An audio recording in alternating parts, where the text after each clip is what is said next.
Всем привет! Сегодня, как меня и просили, я расскажу о небесном племени.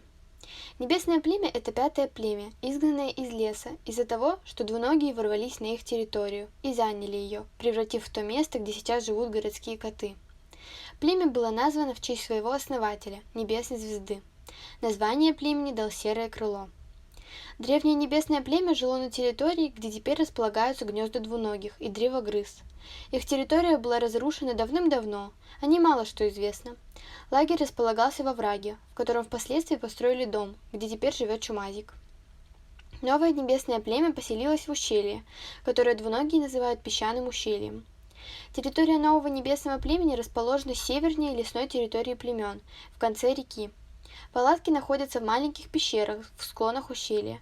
В них можно найти крохотные отметины крысиных когтей, но лиственная звезда перечеркнула их своими когтями в знак победы над крысами.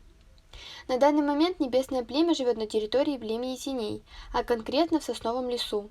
Грозовое племя отдало часть своей пограничной территории небесным воителям.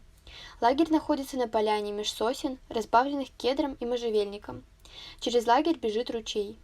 У небесных котов есть особое умение – высокие прыжки. Также у них твердая и толстая кожа на подушечках лап, благодаря чему они могут спокойно ходить даже по острым камням. В официальном приложении «Коты-воители» было сказано, что еще до того, как двуногие начали разрушать территорию небесного племени, все целители племени втайне ото всех знали, что их племя однажды лишится дома. Они никому не говорили об этом, полагая, что так можно избежать исполнения этого пророчества. На этом все. Пишите в комментариях, что вы хотите увидеть в следующем видео. До скорой встречи!